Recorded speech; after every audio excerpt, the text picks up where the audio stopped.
TNPSC group 4 2022 கேட்ட question 5 ஒரு பகுதி மற்றும் 8 ஒரு பகுதி என இரு பகுதிகளாக பிரிக்கப்பட்ட எண் 94 விகிதம் 3:4 எனில் அதன் முதல் பகுதி என்ன அப்படின்னு கேட்டிருக்காங்க. ஓகேங்களா, அந்த ஒரு முதல் பகுதியை நான் எக்ஸ்ன்னு எடுத்துக்கிறேன், ரெண்டாவது பகுதி என்ன எடுத்துக்கிறேன் அப்படின்னா 94 மைனஸ் எக்ஸ்ன்னு எடுத்துக்கிறேன். முதல் பகுதி எக்ஸ்னும் ரெண்டாவது பகுதியை 94 மைனஸ் எக்ஸ்ன்னு எடுத்துக்கிறேன். ஏன் அப்படின்னா ரெண்டையும் நம்பரையும் கூட்டும் போதே 94ன்னு கொடுத்துருக்காங்க.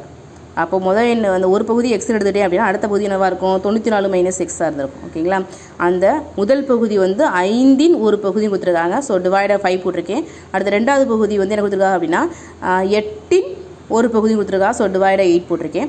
இது ரெண்டோட விகிதம் தான் என்ன கொடுத்துருக்காங்க அப்படின்னா 3:4 கொடுத்துருக்காங்க. ஓகேங்களா, இப்போ இது ரெண்டோட விகிதம் என்னது அப்படின்னா 3:4. விகிதம் அப்படின்னா டிவைடர் எழுதுவோம் இல்லையா. இப்போ 5x/5 divider 94 minus X divider 8. இங்கே 3 டிவைடர் 8 4 கொடுத்துருக்கீங்களா.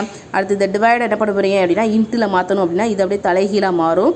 ஓகேங்களா, அடுத்த ஸ்டெப்பில் என்ன பண்ணுறோம் அப்படின்னா இந்த டிவைடில் இருக்கிறது அங்கிட்டு கொண்டு வரோம், இந்த டிவைடில் இருக்கிறது அங்கிட்டு கொண்டு போகிறோம், மல்டிப்பிளில் மாற்றோம். அந்த டிவைடில் இங்கிட்டு வந்துச்சு அப்படின்னா 8×32x, இந்த 5 போச்சு அப்படின்னா 15×94 மைனஸ் எக்ஸ். அடுத்து என்ன பண்ணுறோம் அப்படின்னா இந்த 15 கொண்டு போய் உள்ளருக்கு பெருக்கிறோம். பெருக்கும்போது இந்த பெருக்கில் கேன்சல் ஆக போகிற வேல்யூங்கிறதுனால அப்படியே வச்சுருக்கேன். ×15x, இந்த -15 கொண்டு வந்துச்சா +15 ஆகும், 47,000. இதை அப்படியே தான் வச்சுருக்கேன். 47 கேன்சல் பண்ண போகிறேன். அடுத்து x = இந்த 47 இந்த சரி பெருக்கலுங்கிறது தான் வகுத்தில் வரும். இதை 47 அடிச்சிங்க அப்படின்னா 2 பெருக்குனா 30. ஸோ இதோட ஆன்சர் என்னது அப்படின்னா 30. ஓகேங்களா, அடுத்த கொஸ்டின் பாருங்கள். எழுத்துக்களின் தொகுப்பு கீழே கொடுக்கப்பட்டுள்ளது. ஒவ்வொரு எழுத்துக்கும் தனித்தனியே எண் குறியீடு வழங்கப்பட்டுள்ளது.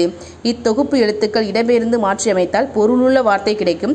அதன்படி புதிதாக கண்டுபிடிக்கப்பட்ட வார்த்தைக்கான எண் குறியீடு காண்க. இதை பார்க்கும்போது இந்த வேல்யூஸை பார்க்கும்போது தெரியுது இதோட ஆன்சர் வந்து நம்பர்னு. NUMPER. அதோட நம்பர் என்னது அப்படின்னா 46253. அதோட ஆன்சர் எடுத்து எழுதிடுங்க. அவ்வளோதான். ஓகேங்களா, வீடியோ பிடிச்சிருந்துச்சு அப்படின்னா உங்களுக்கு பிடிச்சிருந்துச்சுன்னா சப்ஸ்கிரைப் பண்ணுங்கள். தேங்க்யூ.